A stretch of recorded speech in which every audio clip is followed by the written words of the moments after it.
Hello students, कैसे हो आप लोग। उम्मीद करता हूँ आप लोग अच्छे होंगे। तो आज के वीडियो में जाने वाले हैं, हमारा चैप्टर है त्रिभुज। इसमें हम लोग को पढ़ने पढ़ना, ठीक 5 से 6 पढ़ना, जो कि एग्जाम में इसी का मतलब रिपीटेशन होता रहता है। इसे मतलब हर साल यही मतलब 4 और 5 पे जो है, जो काफ़ी VVI है, ठीक वो हमेशा एग्जाम में आता ही रहता है। ठीक, तो सबसे पहले उस प्रमेय को जानेंगे और किसी प्रमेय को याद नहीं करना है, कैसे प्रूव करना है, कैसे क्या लिखना है, सब इसमें सीखेंगे। ठीक, तो हमारे साथ वीडियो में बने रहिए और वीडियो को लास्ट तक देखिएगा। चलिए देखिए फर्स्ट प्रमेय हमारा क्या है। इसको बोला जाता है, देखिए इसको बोला जाता है थेल्स प्रमेय, या इसको बोला जाता है आधारभूत समानुपातिक प्रमेय। ठीक, इसको इंग्लिश में थेल्स प्रमेय बोला जाता है, और आधारभूत समानुपातिक प्रमेय को बोला जाता है बेसिक प्रोपोर्शनलिटी थ्योरम। ठीक, इसको शॉर्ट में BPT, सबका फर्स्ट लेटर ले लिए। ठीक, इसको शॉर्ट में BPT बोलेंगे। ठीक, जैसे कि इस थ्योरम को प्रूव करने के लिए या तो स्टेटमेंट दिया रहेगा, या इसको बोल सकता है थेल्स प्रमेय, ठीक, या इसको बोल सकता है आधारभूत समानुपातिक प्रमेय। ठीक, तो चलिए ये हमारा स्टेटमेंट है। स्टेटमेंट की मदद से देखिए कैसे इसको विशेष प्रतिक्रिया क्या होगा, इसका सिद्ध करना सब इसी में छुपा हुआ है। ठीक, रचना प्रमाण, तो चलिए इसको जानते हैं, इसको प्रूफ करते हैं। ठीक, चलिए एक बार पढ़ लीजिए इसका स्टेटमेंट क्या है। ये क्या कर रहा है, यदि किसी त्रिभुज में किसी भुजा के समानांतर, देखिए त्रिभुज में 3 भुजा आता है, तो उसमें किसी भुजा के समानांतर कि त्रिभुज के अन्य 2 भुजा, तो देखिए एक भुजा का समानांतर दीजिएगा तो 2 भुजा बचेगा, तो 2 भुजा के भिन्न भिन्न बिंदु पर काटने के लिए एक रेखा खींचा जाए तो त्रिभुज के दोनों भुजाओं को एक ही अनुपात में विभाजित करता है। चलिए इसको फिगर की मदद समझते हैं। ठीक, फिगर से काफ़ी अच्छा समझ में आएगा। चलिए इसको रफ करते हैं। ठीक, इसको क्या बोलता है, थेल्स प्रमेय और आधारभूत समानुपातिक प्रमेय बोलेगा तो यही लिखेंगे। ठीक, और देखिए मान लीजिए अगर एग्जाम में अगर ये दिया रहेगा तो हमको स्टेटमेंट्स यानी साधारण प्रतिक्रिया नहीं लिखना होगा, और मान लीजिए अगर दिया रहेगा थेल्स प्रमेय या आधारभूत समानुपातिक प्रमेय, तो हमको यह साधारण प्रतिक्रिया लिखना पड़ेगा। ठीक, तो चलिए हमेशा आता है, इसे आता है थेल्स प्रमेय आएगा या तो ये वाला स्टेटमेंट देगा। ठीक, चलिए इसको रफ करते हैं। ठीक, बारी बारी से इसको प्रूफ करते हैं। क्या सबसे पहले लिखेंगे इसका विशेष प्रतिक्रिया। ठीक, तो सबसे पहले इसको चित्र बनाएंगे। फिगर के स्टेटमेंट दिया रहेगा ना, जो साधारण प्रतिक्रिया, उसके मदद से फिगर बनाएंगे। फिगर से ये सारी चीज़ें आसानी से लिखा जा सकता है। तो चलिए सबसे पहले फिगर बनाते हैं। ठीक, चलिए इसको रफ करते हैं। ठीक, आप लोग इसको लिख लीजिएगा। ठीक, सबसे कोई भी प्रमेय रहेगा तो सबसे पहले उसका विशेष प्रतिक्रिया लिखेंगे, उसको क्या सिद्ध करना है वो लिखेंगे, उसको रचना जो हमको जरूरत है प्रूफ करने में वो रचना लेंगे, उसके बाद प्रमाण इसका प्रूफ जानेंगे। ठीक, चलिए इसको रफ करते हैं। देखिए क्या करा है, यदि किसी त्रिभुज में, तो सबसे पहले एक त्रिभुज बनाइए।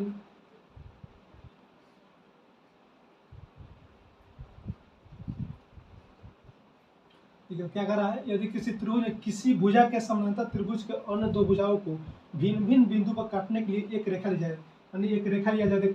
मानिए इस भुजा का समानांतर एक रेखा लेते हैं। ठीक, जो त्रिभुज के अन्य 2 भुजाओं को भिन्न भिन्न बिंदु, जैसे कि इस भुजा का एक यहाँ ले लीजिए और इस रेखा का एक यहाँ ले लीजिए। ठीक, कहीं भी ले सकते हैं भिन्न भिन्न बिंदु। ठीक, अब क्या इसको मिलाने पर क्या हो रहा है, भिन्न भिन्न बिंदु पर काटने के लिए एक रेखा खींची जाए जो त्रिभुज के दोनों भुजाओं को एक ही अनुपात में विभाजित करता है। ठीक, तो चलिए इसका नाम, जिसका लिखते नामकरण करते हैं सबसे पहले इसका नाम से ABC। ठीक, और इसका नाम देते हैं DE।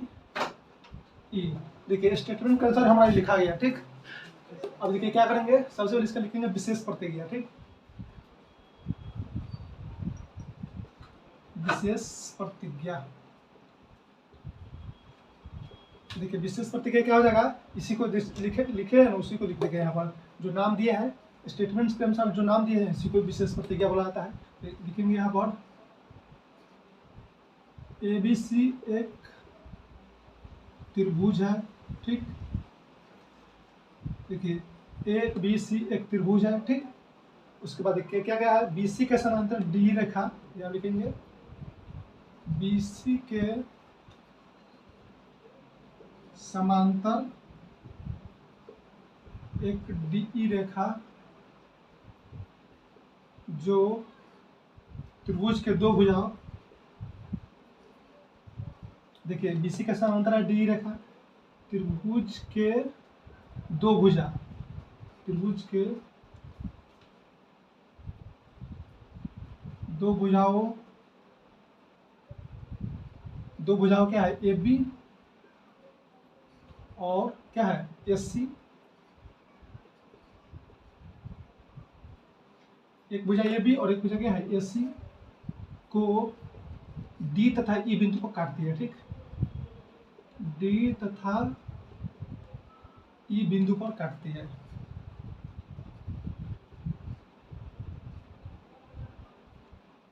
देखिए इस लैंग्वेज को अपना भाषा में कुछ भी लिख सकते हैं, सब इसको दर्शा देना, ठीक। लिख देंगे ABC एक त्रिभुज है, BC के समांतर एक डी रेखा लिए हैं जो AB को D बिंदु पर और AC को E बिंदु पर काटते हैं। कोई भी लैंग्वेज लिख सकते हैं, इसको दिखा देना है यहाँ पर, ठीक। स्टेटमेंट के अनुसार सबसे पहले जो फिगर बना दी है उसके बाद नाम देकर इसी को यहाँ पर दर्शा देना है, वही हमारा विशेष प्रतीक हो जाएगा।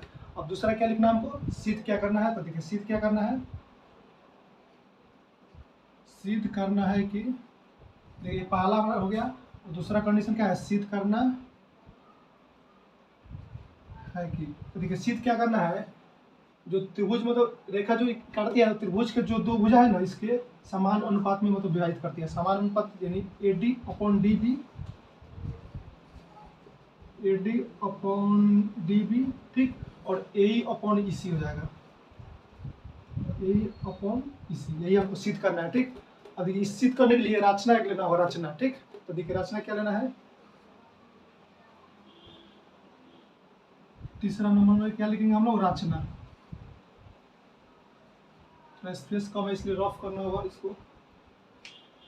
देखिए रचना के लिए क्या करेंगे, देखिए इसमें क्या है AD और DB, अब यह देखिए AD और DB, ठीक, और AE और EC इनको सिद्ध करना है। इसके लिए देखिए ये तो दिया हुआ, लेकिन इसके लिए अलग एक ट्रायंगल हमको लेना होगा। तो ट्रायंगल क्या लेंगे, D को C से मिला देंगे और B को E से मिला देंगे, ठीक। उसके बाद D से एक लंब डालेंगे, क्या AC पर एक लंब डालेंगे, ठीक। D से एक लंब डालेंगे, इसका नाम देते हैं M, D से DM लंब AC पर डालते हैं, ठीक। उसके बाद एक E से लंब डालते हैं, क्या है AB पर, ठीक। ये हमारा AB भुजा है और E से इस पर लंब डालेंगे, ठीक। E से EN लंब AB पर डाल देते हैं, ठीक। इसी को रचना में लिख दें, जो भी किए हैं इसका कंस्ट्रक्शन उसका रचना में ये लिखना है, ठीक। तो देखिए क्या लिखेंगे, B को E से और D को C से मिलाते हैं, यहाँ पे लिख देंगे B को E से तथा D को C से, ठीक। D को C से मिलाते हैं,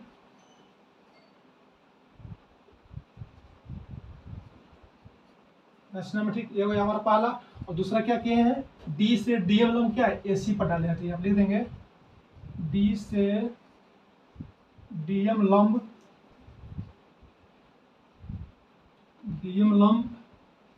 AC पर डाला तथा और ये क्या है E से EN लंब AB पर, ठीक। यहाँ पे लिख देंगे E से EN लंब क्या है AB पर डाला, बस यही हमारा कंस्ट्रक्शन हो जाएगा, AB पर डाला, यही रचना। देखिए रचना में जो भी हम लोग यहाँ पर नया करेंगे, नया इसमें काम करेंगे, वही हमको रचना लिखना है। तो क्या किए हैं, B को E से मिलाया है, D को C से, और एगो D से DM लंब AC पर डाले हैं, फिर E से EN लंब AB पर डाले हैं। बस यहाँ तक समझ में आएगा, ठीक। हमको लास्ट नंबर क्या करना है, इसको प्रूफ करना है। तो प्रूफ के लिए देखिए कैसे करेंगे, इसको स्पेस कम है, इसको रफ करेंगे, ठीक। वीडियो को पॉज करके लिख लीजिएगा आप लोग, इसको रफ करते हैं हम, इसको रफ करना होगा, स्पेस कम है, फिगर को रहने देंगे, फिगर से ही प्रूफ करना है हमको।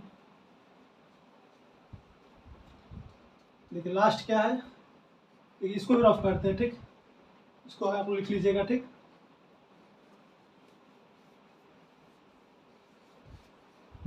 देखिए एक बार लिख लेते हैं, सिद्ध क्या करना है हमको, सिद्ध हम करना है AD अपॉन DB, उसके बाद AE अपॉन EC। EC से हमको रास्ते में लेगा कौन सा त्रिभुज लेना है, कौन सा त्रिभुज नहीं लेना है, ठीक।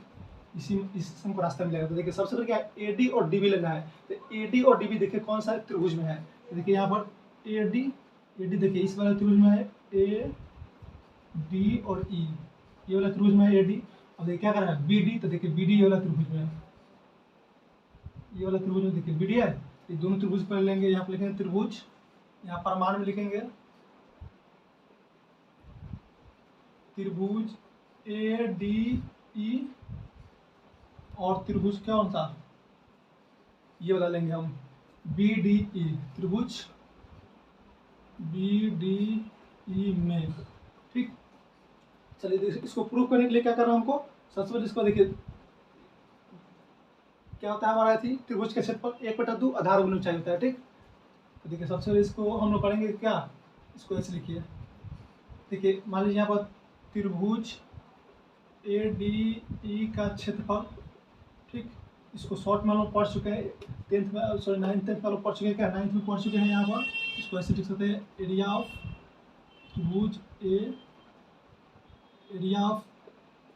ADE, ठीक, ऐसे लिख सकते हैं। ठीक, त्रिभुज के क्षेत्रफल को शॉर्ट में ऐसे लिख सकते हैं। ठीक, तो यही हम यूज करेंगे। ठीक, आप लोग समझिए क्या है इसका मतलब, त्रिभुज ADE का क्षेत्रफल है। ठीक, तो देखिए लिखते हैं इसको। अब देखिए दो त्रिभुज है और प्रूफ क्या करना है हमको, रेशियो प्रूफ करना है। तो रेशियो के लिए दोनों क्षेत्रफल को क्या लेना होगा, रेशियो में लेना होगा, अनुपात में लेना होगा दोनों त्रिभुज के। लिखते हैं यहाँ पर एरिया ऑफ त्रिभुज ADE, ठीक, उसके बाद एरिया ऑफ त्रिभुज BDE, त्रिभुज BDE।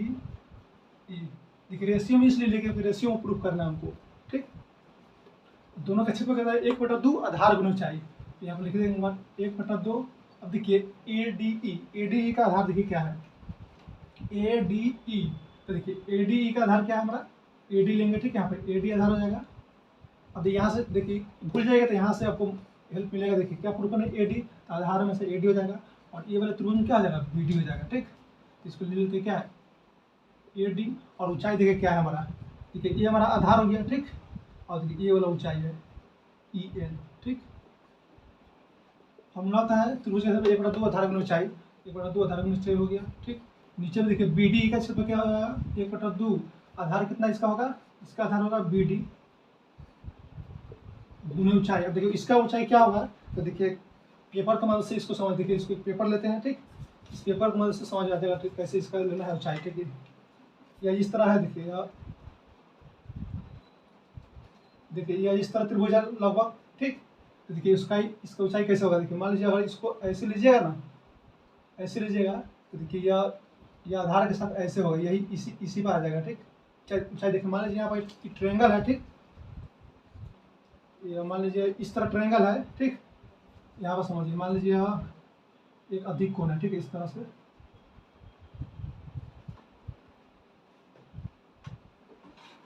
ये ट्रायंगल है। ठीक, तो इसकी ऊंचाई क्या होगा, हमेशा आधार से यानी हमेशा परपेंडिकुलर ऊंचाई लिया जाता है, तो ये वाला ऊंचाई मिलेगा हमारा।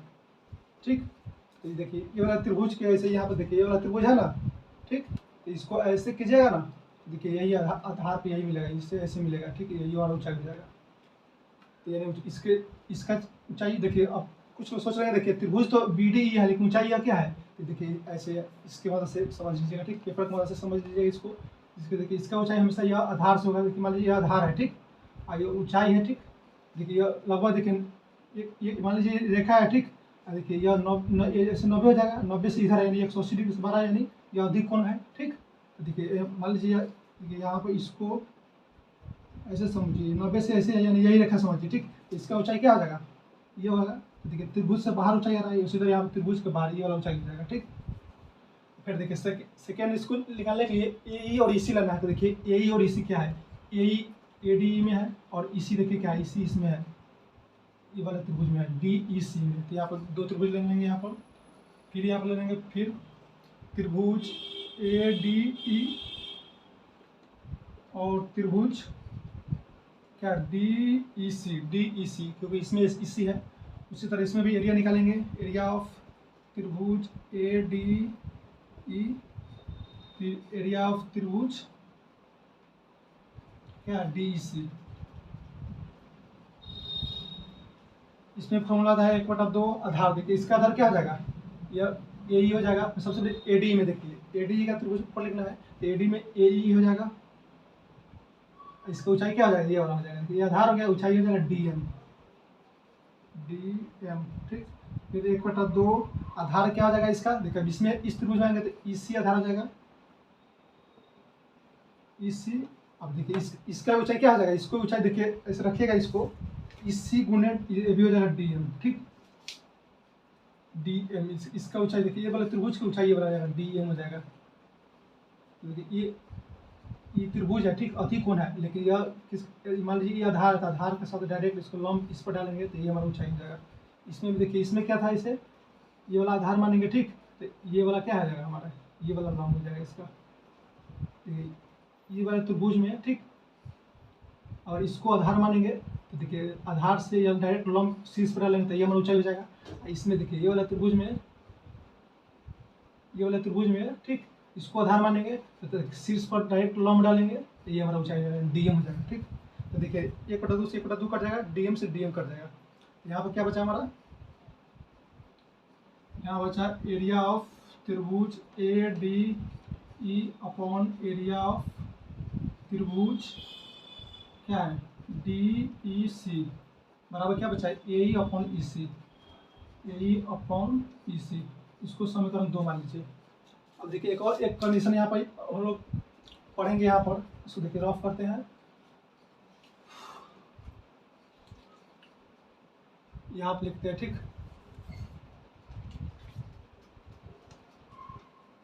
देखिए क्या लिखना होगा, यहाँ पर लिखते हैं। देखिए एक दो समांतर रेखा रहेगा ना, और इसके बीच में कितना भी त्रिभुज खींचेगा, अगर आधार सेम रहेगा तो इसका क्षेत्रफल बराबर होता है। जैसे मान लीजिए यहाँ पर 2 समांतर रेखा है, इस पर देखिए खींचिए, यहाँ पर त्रिभुज खींचिए,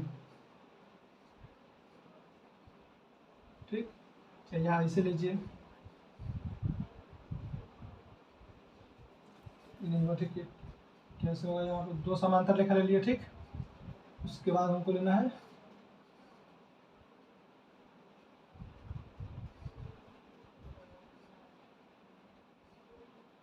देखिए ये समांतर रेखा है, इसमें देखिए 2 त्रिभुज लिए जिसका आधार सेम है, इसका क्षेत्रफल, दोनों का क्षेत्रफल क्या हो जाएगा, बराबर हो जाएगा, ठीक। इसका क्षेत्रफल दोनों का आधार क्या है, सेम है। उसमें देखिए इसमें भी इसी तरह ये वाला त्रिभुज लीजिए, ठीक। तो देखिए ये वाला भुजा इस त्रिभुज में भी है, और देखिए और इस त्रिभुज में भी ये वाला रेखा है, यानी कि दोनों त्रिभुज इस आधार पर नहीं, इस रेखा पर स्थित है, इसलिए इसका भुजा भी समानांतर, सॉरी इसका क्षेत्रफल बराबर हो जाएगा। क्यों बराबर होगा, क्योंकि 2 समांतर रेखा के बीच में कितना भी त्रिभुज बनाइए जिसका आधार सेम होना चाहिए, आधार मतलब एक ही होना चाहिए, तो उसका क्या होगा, उसका क्षेत्रफल बराबर होगा। तो इसको लिखेंगे नहीं, ठीक। इसको ध्यान रखेंगे कि समांतर रेखा के बीच जितने भी त्रिभुज खींचेंगे, अगर उसका आधार सेम है तो उसका एरिया हमेशा बराबर होगा, ठीक। यहाँ पर लिख देंगे क्या, इसी बात को यहाँ पर लिखेंगे, कौन कौन त्रिभुज, तो त्रिभुज बी डी ई, त्रिभुज बी डी ई और त्रिभुज कौन सा है डी ई सी, डी ई सी एक ही आधार पर स्थित है, एक ही आधार पर स्थित, ठीक, स्थित तथा डी और बी सी के समानांतर के बीच है, ठीक। स्थित है तथा डी और बी सी समांतर रेखा के बीच है, ठीक। समांतर रेखा के बीच है। देखिए इसी को लिख दें क्या, दोनों त्रिभुज डी रेखा यानी एक ही आधार पर स्थित है, एक ही आधार कौन सा है डी ई है, जो कि क्या डी और बी सी समांतर रेखा के बीच में स्थित है। देखिए यह दोनों के बीच में है त्रिभुज, ठीक। वही बात लिख दिया है। तो ये इस लिखने का मतलब क्या होगा, हमारा दोनों त्रिभुज का क्षेत्रफल बराबर हो जाएगा। क्षेत्रफल बराबर इसलिए किए हैं, देखिए यहाँ पर जरूरी है हमको इसको बराबर में करना है, हमको सिद्ध में क्या करना है, दोनों को बराबर सिद्ध करना था, ठीक। तो देखिए इसका राइट हैंड, इसका लेफ्ट हैंड बराबर होता है, राइट हैंड बराबर कर सकते हैं, लेकिन अभी देखिए इसमें त्रिभुज ए डी है, बी डी है, इसमें देखिए ए डी, यहाँ पर डी ई सी है, इसलिए यहाँ पर इसको करना पड़ा है, इसको बराबर करने के लिए, ठीक। तो इससे इस स्टेटमेंट की मदद से इसको लिख सकते हैं हम लोग, एरिया ऑफ त्रिभुज बी डी ई, ठीक। इस त्रिभुज का एरिया बराबर हो जाएगा कितना, एरिया ऑफ त्रिभुज डी ई सी, त्रिभुज डी ई सी, ठीक। इसको समीकरण 3 मान लीजिए। देखिए समीकरण 3 को 1 या 2 में यूज कीजिए, हमारा बस प्रूफ होने वाला, ठीक। देखिए क्या करना है हमको, और देखिए समीकरण 3 को, समीकरण 3 को 2 के साथ यूज करने को, ठीक। समीकरण 2 में यूज करने वाले प्रयोग करने पर, ठीक, प्रयोग करने पर अब देखिए क्या होगा प्रयोग करने पर। देखिए त्रिभुज है ना, एरिया ऑफ त्रिभुज बी डी, यानी त्रिभुज बी डी का क्षेत्रफल बराबर है त्रिभुज डी सी का। तो इसके जगह भैया लिख सकते हैं। तो देखिए क्या होगा इसमें, ऊपर वाले एरिया को ऊपर वाले त्रिभुज को उसी तरह लिख दीजिए, त्रिभुज ए डी ई का क्षेत्र हो गया। अब देखिए यहाँ पर त्रिभुज डी ई सी है, तो देखिए डी ई सी के बराबर यह लिख सकते हैं त्रिभुज एरिया ऑफ त्रिभुज बी डी। तो यहाँ लिख देते हैं एरिया ऑफ त्रिभुज बी डी ई, ठीक, बराबर में क्या है हमारा ए ई अपॉन ई सी, ए अपॉन ई सी, ठीक। इसको समीकरण 4 मान लीजिए। अब देखिए समीकरण 4 और 1 से हमारा प्रूफ हो गया। देखिए अब इसका लेफ्ट हैंड देखिए, इसका लेफ्ट हैंड दोनों बराबर है, इसे राइट हैंड बराबर में लिख सकते हैं। तो आप लिख देंगे समीकरण 1 और 4 से, ठीक। 4 से क्या हो जाएगा हमारा, 1 और 4 से इसका देखिए लेफ्ट हैंड बराबर है, तो राइट हैंड के बराबर है, यानी A D upon B D, ठीक, बराबर क्या है ए ई अपॉन ई सी। देखिए इसी को बोला जाता है थेल्स प्रमेय या आधारभूत समानुपातिक प्रमेय, ठीक। ये हमारा प्रूफ हो गया। चलिए इसके मदद से हमारा 6.2 एक्सरसाइज आसानी से बन जाएगा, ठीक। चलिए इस वीडियो में इतना ही, मिलते हैं नेक्स्ट वीडियो में, तब तक के लिए बाय बाय, जय हिंद, टेक केयर। वीडियो अच्छा लगा हो तो वीडियो को दोस्तों के पास जरूर शेयर कीजिएगा, ठीक। चलिए थैंक्स फॉर वॉचिंग वीडियो।